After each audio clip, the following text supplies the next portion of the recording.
But before so, we put our brains together here, Patrick and I, and kind of made up our own version of the bracket.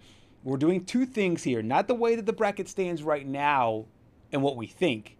We're actually playing everything forward, playing the games forward. The games forward. And then putting our bracket together. So keep that in mind because some of those results would be like, what? That doesn't make sense. It doesn't make sense now, but we will explain it to you as we spin everything forward. Yes, and you want to go ahead and start us off here? I think I started us last week. Oh, yes. Or 2 weeks ago. Yes. All right, here we go. I will start us off here. So in my number 12 spot, I've got JMU. Okay. And I got JMU in that game against Oregon. Actually, we'll start from the left side of the bracket because the way I did it, I seeded it first, then put them in the bracket. So I'll just do it that way. It makes more sense visually.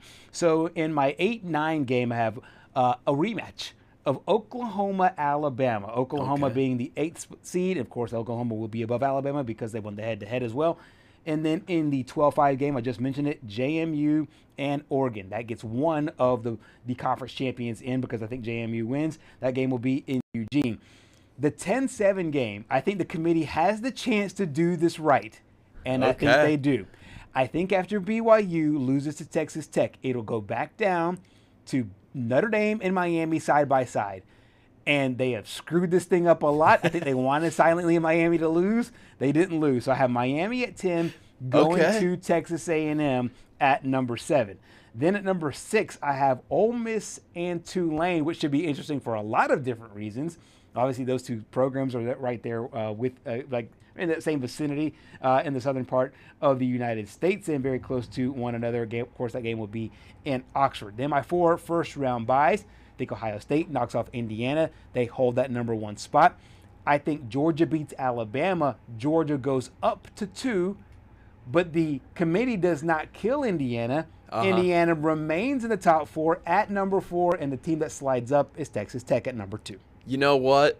This is why getting towards the end of the year, it does kind of suck because our brackets are like pretty much alike, and I obviously didn't get to see yours. I don't think you got to see mine. But right. The one I do find a little bit interesting is you think that Duke is going to beat Virginia. I do. Really? I think there's either Duke's going to beat Virginia or the Virginia win will not be impressive enough. I still think the Virginia win will automatically get them in. I mean, I think they're going to try their best. I think the committee is going to want to give the ACC every reason to make have a team to make it. And if Duke does win, it's the okay, we have to put 2 G5 teams or else we're gonna never hear the end of it. But I just don't know because Duke's gonna want to win, but Virginia's gonna play desperate with Chandler Morris over there at quarterback. I think they know they have to win and they're in, and I just don't know with this Duke team enough. Like they've shown glimpses of, hey, they are the best team in the ACC, and at one point they were the favorite to win the ACC. Right. And I think I posed the question to you, and I was like, wouldn't it be funny if Duke won the ACC in football, won the ACC in basketball, which that's probably going to happen. I just don't see a scenario where Duke doesn't win this year.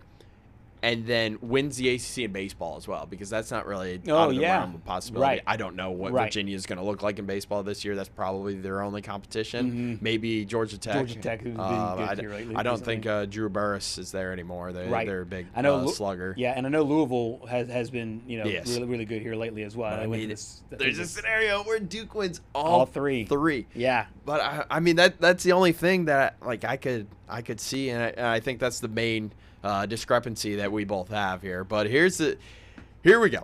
Okay. Georgia drops all the way down to the 8th seed because Alabama obliterates them.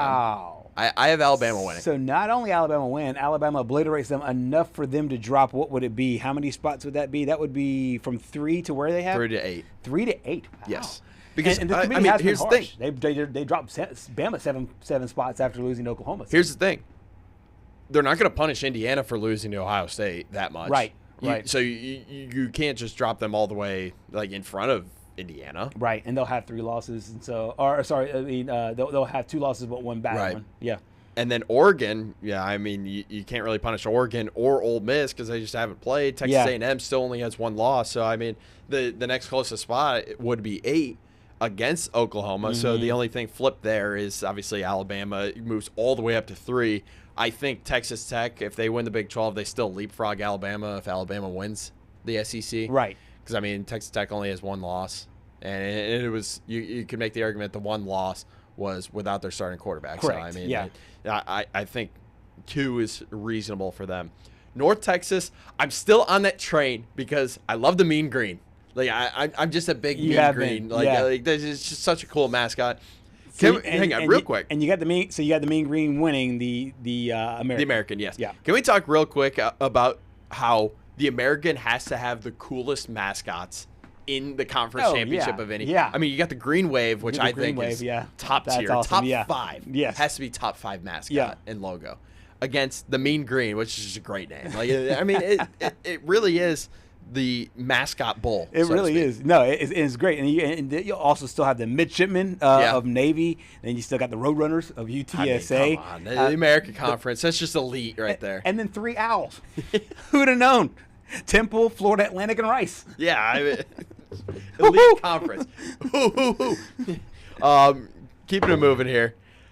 Miami, Texas A&M, we're both aligned on this because I go back to what the committee said earlier in the year. We haven't had to group Miami and Notre Dame together just yet. Right. And I think an indication of, hey, Miami might sneak its way in is the fact that Alabama jumped Notre Dame in the most recent college football playoff poll. So, Marcus Freeman, I don't think he really likes that too much. Course, yeah. And I know he is very outspoken about it, but I mean, here's the thing.